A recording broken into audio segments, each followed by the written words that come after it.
신앙생활은 4단계로 형성되어지지요. 그래서 여러분들이 조금 신앙생활을 잘 이해를 좀 해야 되겠습니다. 신앙생활을 이해하지 못하면 자꾸만 자기의 기준이 움직여서 이해관계에 있어서 굉장히 인간관계를 실패하게 됩니다.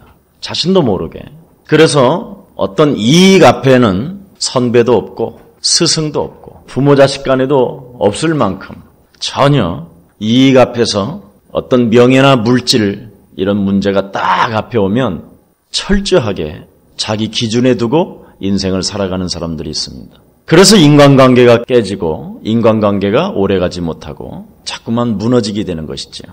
이런 사람은 이제 고난당할 때를 보면 알게 되는데 오늘 다윗은 얼마만큼 고난을 받았느냐면 하나님께 나는 버림을 당하지 않았느냐 할 만큼 하나님을 찾게 되는 모습을 보게 됩니다. 제가 여러분들 앞에 늘 고백하는 일이 뭐냐면 사단에 노예된 인생은 결단코 성공할 수 없다. 늘 이걸 여러분들 앞에서 이야기를 해요. 사단에 노예된 인생은 결단코 성공할 수가 없다. 이렇게 이야기합니다. 왜 그러냐면 사단에 노예된 상태 속에서 열심과 성실과 노력이 있으면 있을수록 더 큰 문제를 만들어내는 것입니다. 아주 나쁜 것이에요. 오히려 사단에 노예된 상태 속에서 노력하는 사람, 열심을 내는 사람, 아주 성실한 사람, 운명을 바꾸지 않고 노력하거나 성실한 사람은 그건 오히려 더 큰 문제를 갖다 주게 되는 것입니다. 그렇게 되면 인간관계 앞에 자꾸만 무너지는 것입니다. 운명을 바꾸지 않고 노력하고 성실하면. 상처를 받고 그래서 젊어서 중이 되는 이유가 바로 이런 일입니다. 포기하고 이 세상을 버리고 떠나는 것입니다. 운명을 안 바꾸니까 결국은 뭐예요?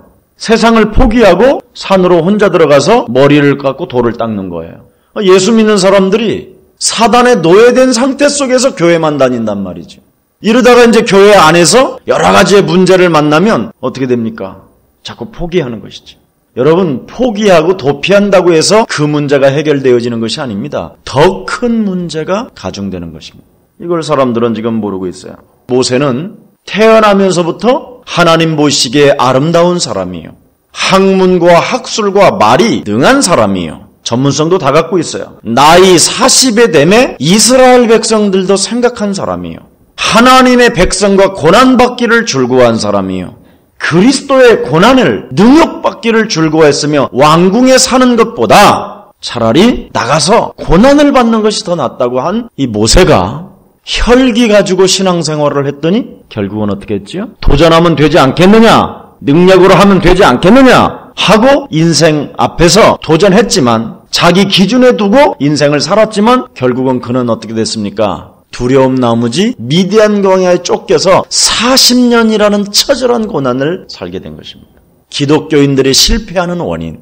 그래서 성경은 무엇을 우리에게 요구하고 있느냐면 네 힘으로 되지 아니하고 네 능으로 되어지지 아니하고 오직 여호와의 신으로 되느니라. 여호와의 신으로 되어지는 게 뭐냐? 구원을 맛보라는 거예요. 구원을 체험하라는 거예요. 지금 여러분 한국 교회가 7만 개나 있는데 50%는 아무것도 안 믿는 거예요. 50%도 믿긴 믿는데 막연히 믿어요. 그래서 지금 우리가 예수 그리스도 이 복음운동 하자 사실적으로 그래서 지금 모인 거예요. 전 세계가 지금. 그래서 세계복음화 하자고 그러는 건데 그 이유도 모르고 지금. 그러니까 자꾸 지금 성도들은 이상한 사상가들에게 지금 꼬임을 받아 자꾸 넘어지는 거예요. 지금. 교회가 뭔지도 모르고. 여러분, 구원을 맛보지 못하고 시험을 만나면 온전히 기쁘게 여기는 게 아니라 자꾸 인생을 포기하게 돼요. 이게 제일 큰 문제예요. 그래서 바로의 손에서 빠져나온 이스라엘 백성을 홍해에다가 세워놓고 뒤에는 애국 군대가 따라오게 만들어서 어떻게 하는가를 하나님이 보시잖아요. 유월절을 맛본 예수 그리스도의 보혈의 피를 발라야 되는 이유를 알고 있는 사람은 가만히 있다니까. 갈렙과 여호수아와 이런 모세들은 가만히 있다니까. 이유를 모르고 교회 다니는 사람들이 있어요. 그냥 교회 다니면 좋다니까. 교회 가면 천국 간다니까. 교회 다니면 사람 관계 그 안에서 만남이 있으니까. 교회 다니면 복 받는다니까. 교회 다니면 생각이 좀 맑아진다니까. 이런 수준으로 교회 다니면 안 돼요. 교회는 창세기 3장 운명적 저주에서 해방받는 게 교회입니다. 그걸 먼저 맛본 사람은요, 문제 앞에, 위기 앞에, 사건 앞에 전혀 반응을 보이지 않는 것입니다. 그래서 80세 나이에 그 이유를 알고 그 6월절 피의 언약을 맛본 모세가, 실패만 했던 모세가 드디어 뭐라고 말을 하느냐면, 너희는 가만히 서서 나 여호와 너의 하나님이 너희를 위하여 어떻게 싸우시는가를 보라. 가만히 있어야 된다고 그러는 겁니다. 구원받은 자는. 지난주에 제가 이야기했잖아요. 실패할 수 없는 길이 하나 있는데 가만히 있는 것이다. 왜 우리는 가만히 있어야 되느냐? 너는 나와 함께 십자가에 못 박혀 죽었나니 네가 산 것이 아니라 너희 안에 그리스도가 사셨으니 그분이 역사하신다 이 말이에요. 가만히 있으라. 제일 여러분 중요한 게 가만히 있는 거예요. 구원받은 자는 하나님이 나를 통해서, 하나님이 이 직장을 통해서, 하나님이 우리 장로님을 통해서 어떻게 역사하실까 볼 수 있는 힘이 있어야 됩니다. 여러분, 사도행전 27장 10절에서부터 27절 말씀해 보니까 왜 사업에 부도가 나느냐? 사람의 말을 듣고 움직여서 그렇다고 그러잖아요. 사람의 말을. 그래서 바울의 말보다 선주가 선장의 말을 듣더라 그렇게 돼 있어요. 한시 앞을 알지 못하는 이 시대에 경험이 많은 선장의 말을 들어서 되는 것이 아니라 하나님의 입으로 나오는 말씀을 들어야 산다 이 말이에요. 풍랑 만나지 않을 유일한 방법. 여론에 따라 휩쓸려서 남풍이 순하게 불매. 그래서 항해를 시작하지요. 그랬더니 조금 가니까 자꾸 폭풍이 불어오기 시작해요. 그래서 사람들이 이 돈 저 돈 끌어다가 다 여기다가 이 사업장에다 하면 된다라는 흥분하는 사람들, 충동에 따라 움직이는 사람들, 이 사람들의 말을 듣고 이 사람 저 사람 돈을 끌어다가 모아가지고 다 무너지게 되는 거예요. 돈이 없으면 가만히 그리스도 앞에 무릎 꿇고 돈이 올 때까지 기다려야 합니다. 이미 예수 그리스도는 우리의 가난과 우리의 질병을 담당하셨습니다. 틀림없습니다. 그래서 마음과 믿음의 그릇을 준비하라고 오늘 본문에 우리에게 이야기하고 있는 거예요. 정말 인생을 여러분 바꾸지 않고 인생을 살면 그 사람 너무나 피곤한 겁니다. 그래서 당한 고난을 한번 보십시오. 1절에서부터 21절이 다윗이 당한 고난입니다. 하나님께 나는 버림을 당했다 이렇게 1절에 이야기하고 있고요. 6절에 보니까 나는 벌레와 같고 회방거리요 조롱거리로 인생을 살았다. 그 다음에 12절부터 15절에 보니까 뭐라고 되어 있느냐면 많은 황소, 찢는 사자, 마음이 녹아버릴 정도로 나는 고난을 당했다 그렇게 말합니다. 16절부터 18절에 보니까 수족을 찔렸고 겉옷과 속옷까지 제비 뽑기를 나는 당하였다. 그럼에도 불구하고 그 엄청난 고난 속에서도 불구하고 내가 가진 믿음을 보아라고 말입니다. 우리 교회에 이런 사람이 있으면 아마 다 도망갔을는지도 몰라요. 이런 고난이 왔는데도 불구하고 하나님의 시간표를 기다리지요. 하나님께서 내게 역사하실 것을 기다리지요. 하나님이 나의 원수를 갚아줄 것을 믿지요. 하나님이 진실을 보여줄 때까지 기다리지요. 이게 고난받는 이유입니다. 하나님의 자녀에게. 그래서 하나님의 자녀는 이렇게 발작 증세를 일으키면 안 돼요. 우리가 하나님께로부터 발작 증세를 일으키는 유일한 한 가지는 딱 하나밖에 없어요. 그리스도 이름으로 기도하는 거예요. 그래서 다윗의 생애 속에서 그가 가진 믿음을 오늘 확실하게 보여주는 거예요. 나는 이런 고난 속에서도 구원 얻는 믿음이 하나님께로부터 나왔다라는 것을 이야기하는 거예요.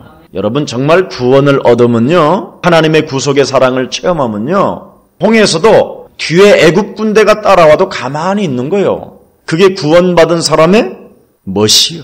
지정의가 진짜 믿어지면요, 사람이 굉장히 멋있어요. 근데 감정으로 그동안 그냥 자기 옛날에 서러운 어떤 상처, 미움 이런 것 때문에 예수 믿었던 사람들은요, 이상해요. 그냥 그 문제만 해결되어지면 그냥 또 예수 몰라라 하고, 또 그 문제 해결되어지면 또 예수 몰라라 하고, 또 답답하면 또 예수 믿고, 막 이래요. 이런 사람은 구원받은 사람이 아닙니다. 정확히 말하면. 꼭 기억해야 돼요. 여러분 인생에 자꾸 시험이 온다, 체질 바꾸라는 하나님의 절대적 경고 중에 경고요. 왜냐하면 구원받은 자가 맞기 때문에 그래요. 구원받은 자가 아니면 시험도 안 와요. 그냥 살다가 죽는 거지. 시험인지도 몰라, 이 사람들은 구원받지 아니하면. 근데 구원받은 자가 느끼는 게 뭐냐? 시험이구나. 한마디로 말하면 시험도 그냥 시험이 아닌 하나님의 테스트구나. 이걸 느끼는 거예요. 그런데 마귀의 시험을 받은 사람은 돌변해요. 그건 유혹이니까. 테스트가 아니라 유혹이요, 유혹. 마귀의 시험을 받은 사람은 충동에 따라 움직여요. 생각의 순발력을 가지고. 이게 다른 거예요. 하나님의 시험과 마귀의 시험의 다른 점. 하나님의 시험은 이겨놓고 싸우는 것이잖아요. 근데 마귀의 시험은 갈등하면 스스로 무너지는 거예요. 그게 가룟 유다요, 그게 사울 왕이요, 그게 가인이요, 그게 발람이요. 중요한 것입니다. 오늘 마귀의 시험과 하나님의 시험을 잘 구분하라 이 말이에요. 그래서 광야의 시험을 하나님이 던져버리는 거예요. 그 테스트 속에서 살아남는 사람이 있고, 그 광야의 시험 속에 살다가 광야에서 죽는 사람이 있어요. 그러면 이 광야 생활하면서 그 하나님의 시험 테스트 속에서 살아난 사람들은 가나안 땅을 들어갔지만, 이 광야 시험에서 마귀의 유혹을 받은 사람들은 광야에서 죽었어요. 그게 달라요. 그러면 이 하나님의 테스트 속에 마귀를 통해서 유혹을 할 텐데, 이때 광야의 생활 속에서 무슨 일을 잘해야 되느냐? 영적인 싸움. 내 개인의 삶에서 체험해보는 영적 전투. 이게 제일 중요해요. 그래서 모세에게는 지팡이를 주었고, 지금 우리에게는 예수 그리스도가 십자가에서 다 이루시고 부활하시고 다시 오실 것을 믿으면서 우리에게 무엇을 남기고 가셨느냐면 예수 그리스도라는 이름을 주신 거예요. 그 예수라는 이름은 인성이요, 그리스도는 신성인데, 이 두 가지를 합한 것을 로드, 하나님의 영광이 우리 안에 거했다라는 거예요. 그럼 하나님의 영광이, 하나님의 성령이 내 안에 거하는 이유가 뭐냐면, 마귀라는 존재가 예수님이 재림주로 오시는 그날까지 사단의 그늘 속에서 그 힘을 가지고 살아가는 것이다. 이걸 이야기한 거예요. 그래서 인생을 살면서 시험이 없다. 그 사람은 공동묘지 있는 사람이에요. 아니면 마귀의 유혹을 받으면서 끊임없이 원망, 불평, 핑계, 책임전가 이런 것을 계속 남한테 남기고 자기 체질 하나 바꾸지 못하고 그냥 옛날에 그 운명을 바꾸지 않은 상태 속으로 죽어버리는 거예요. 이게 보통 심각한 문제 아니에요. 여러분, 이 시대에 참 복음 가진 예수사랑 교회, 여기에 하나 접붙이지 못하는 것은요, 하나님이 버리운 자다. 아무리 몸부림을 쳐도 이건 안 되는 거예요. 안 돼요. 제자로 남지 아니하면. 실제로 늘 이 사람은 갈등과 무능과 노력과 열심을 다하지만 뭐가 안 되느냐? 영적 전투가 안 돼요. 제일 무서운 거, 내 이름으로 음부의 권세가 이기지 못하리라. 틀림없다니까요. 여러분, 왜 정신 문제가 급증합니까? 여러분들도 알다시피 과학이 이렇게 발전되어져 있고 최고의 지식이 지금 수준이 높아져 있고 모든 사람들이, 수많은 엘리트들이 전 세계는 포진하고 있는데도 왜 정신병자는 급증할까요? 왜 이 땅에 귀신 들려서 점치는 무속인들은 이렇게 급증할까요? 왜 사람들은 무엇이 그렇게 고통스러워서 돼지 대가리를 삶아놓고 절을 해야만 되나? 구슬해야 되고 우상을 섬겨야 되고, 왜 그 수많은 사람들이 지금 종교를 찾아다니나요? 한번 정확하게, 한번 냉철하게 한번 인정 좀 해요. 창세기 3장, 사단은 지금도 인간을 운명으로 묶고 저주 가운데로 몰아가고 있구나. 이거 인정하는 사람만이 영적인 전투를 할 수 있어요. 이 영적인 전투를 맛본 사도 바울이 아그리빠 왕 앞에서 사도행전 26장 18절에 분명히 말하고 있어요. 내가 영적인 눈을 떴더니 어둠에서 빛으로 사단의 권세에서 하나님께로 나아갔더니, 그것을 알고 영적인 싸움을 사실적으로 했더니 혈과 육의 싸움이 아니라 하늘의 악한 영들과의 싸움을 시작했더니 하나님의 기업이 내게 준비되어져 있었음을 발견했노라. 승리의 기업. 영원한 하나님의 나라까지 들어가는 비밀. 이 땅에서뿐 아니라 내세까지. 이것을 맛본 거예요. 조그마한 고난이 온다 해서 인간관계를 깨트리고, 조그마한 문제가 왔다고 그래서 이해관계로 인해서 이익 앞에, 명예나 물질 앞에 사람을, 교회를, 그리스도를 헌신짝처럼 버리는 그런 못된 버리장머리는 사단의 충동에서 온다 이 말이에요. 이걸 빨리 그리스도 이름으로 꺾어버려야 돼요. 이 부분이 여러분 안 되면요, 그 사람을 바라보면서 뭐라고 하느냐면 참 왼수 같은 인간이다 이렇게 말하는 거예요. 사람이 원수가 아니라 그 속에 있는 흑암이. 꼭 기억해야 됩니다. 그래서 구원 얻는 믿음이 바로 피제사 예수 그리스도로 말미암아 내 운명이 무너졌다 이 말이에요. 이걸 인정해야 돼요. 그래서 나는 자녀된 믿음이 생겨. 이제 나는 자녀되었구나. 그래서 하나님이 나와 함께하는구나. 누가 깊은 기도가 뭐냐? 그러길래 한마디로 대답했어요. 하나님의 자녀된 신분과 권세를 가지고 누리는 것이다. 그게 하나님이 함께하는 비밀이다. 하나님의 성전이 성전 삼으시고 나와 영원토록 거하시는 것이다. 요한복음 14장 16절 영원히 보혜사 성령이 함께하시고, 고린도전서 3장 16절에 하나님의 성전 삼으셨다. 가장 깊은 곳이 어디냐? 여러분입니다. 하나님이 나와 함께하는 것을 누리는 것. 아셨습니까? 함께하지 아니하려고 그러는 사람들의 주특기가 뭐냐? 자꾸 뭔가를 보여주려고 그러는 겁니다. 보여주려고 하는 신앙생활. 길거리에 가서 옷이나 휘장을 감고 서서 쓸데없이 기도하는 사람. 정말 깊은 기도가 뭐냐? 세리와 같은 깊은 기도. 가슴을 치며 통곡하면서 하나님이여, 나는 구원받기를 원하나이다. 나를 불쌍히 여겨주시고 나를 구원시켜 주옵소서. 가장 깊은 기도가 뭐냐? 정말 구원을 받는 것이다. 여러분, 구원을 받으면 끝나는 것이라니까요.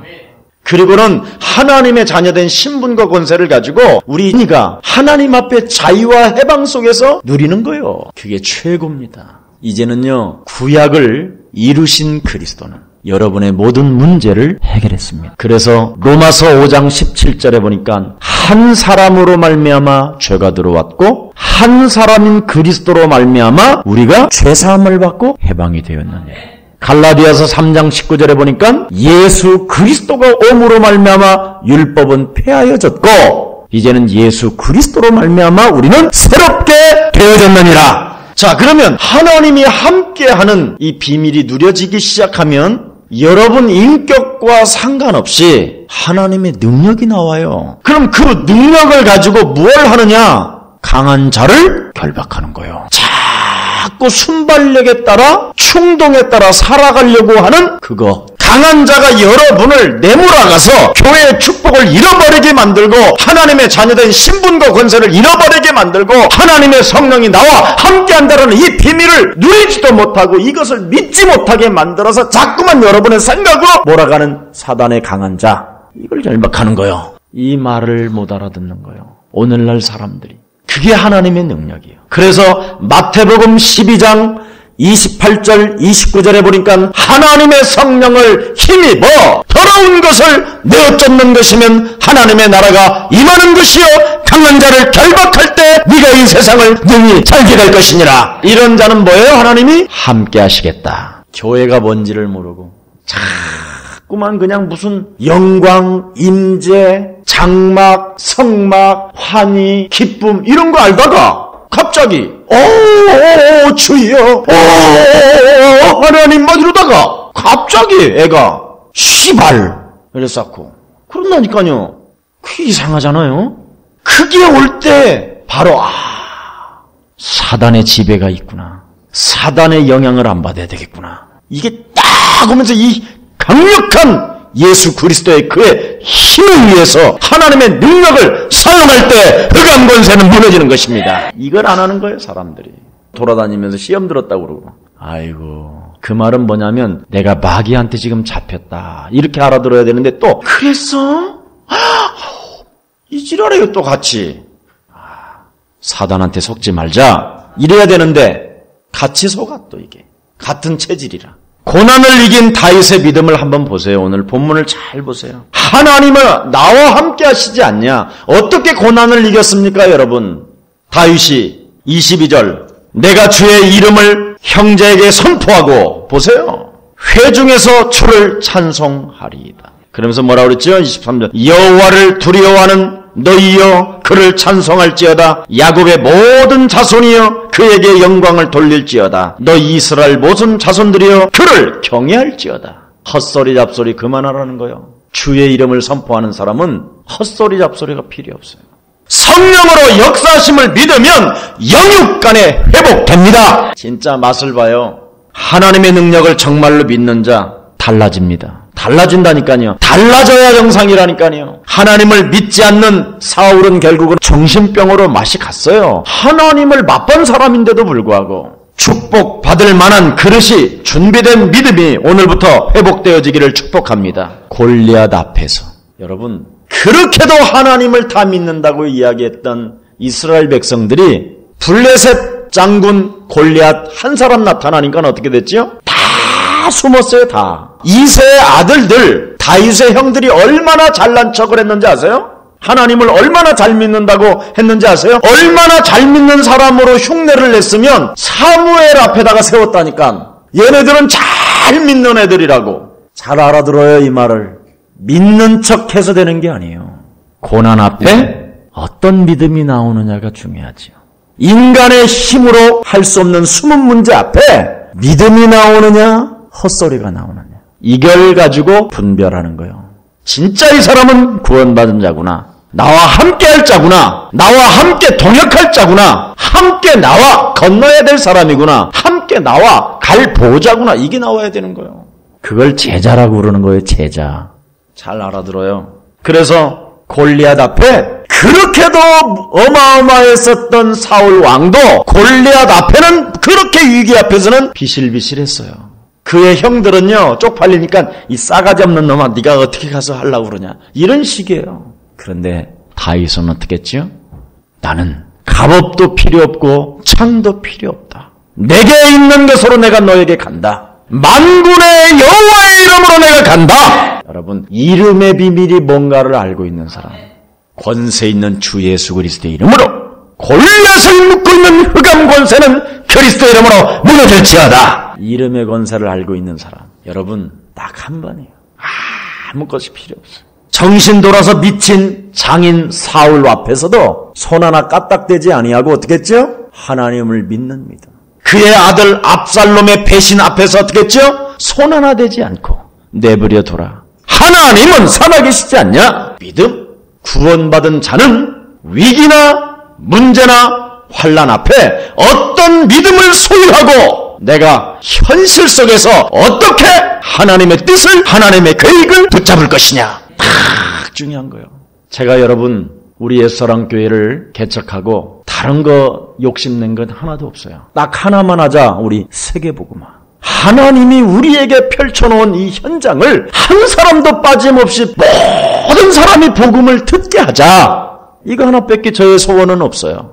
그래서 저는요 머릿속에서부터 발끝까지 생각이 딱 하나요. 어떻게 하면 전도제자를 찾아낼 것이냐. 어떻게 하면 제대로 전도제자를 후원할 회사를 만날 것이냐. 뭐 이런 거. 경쟁자 없는 하나님의 축복을 받게 만드는 것이다. 이 비밀을 가지고 살아가는 거예요. 저는 아무것도 생각이 안 나요. 그래서 가는 현장마다 아굴로와 프로스길라와 같은 누디아와 같은 야손과 같은 제자를 만나게 하여 주옵시며 한 시대의 이 만남 속에 로마서 16장 주역과 같은 제자들이 일어나게 하옵소서. 이것밖에 내가 기도하는 게 없어요. 뭐 때문에 합니까? 밥은요 참새들도 밥 먹어요. 그래서 저는 여러분들의 비유를 안 맞춰요. 잘못되어졌으면 분명히 잘못되어졌다고 이야기를 한다니까요. 왜냐하면 그 사람이 운명을 안 바꾸고 나서는 안 된다니까요. 여러분 꼭 명심해요. 사단의 노예 속에서는 아무리 노력하고 아무리 성실해도 아무리 진실해도 안 된다니까요. 오죽하면 성경은 뭐라고 말했는지 아세요? 고린도후서 11장 14절에 사단도 마귀도 광명한 천사로 가장하여 살고 있다. 속지 마세요. 진짜 나는 우리 예수사랑교회 성도님들한테 이야기합니다. 예수에 대해서 아무리 많이 알아도 뭐합니까? 마귀 모르면 지가 당하는 거지. 그렇지 않습니까?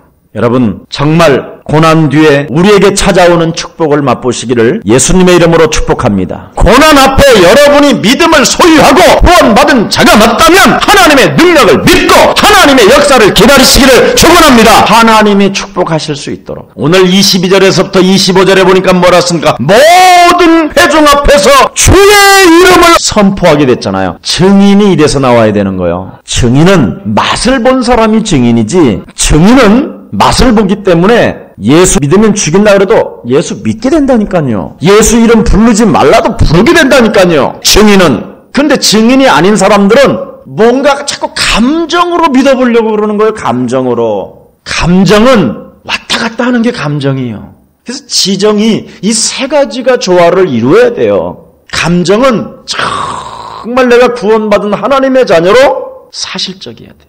그래야 여러분의 의가 아니고 하나님의 의가 움직이는 거예요.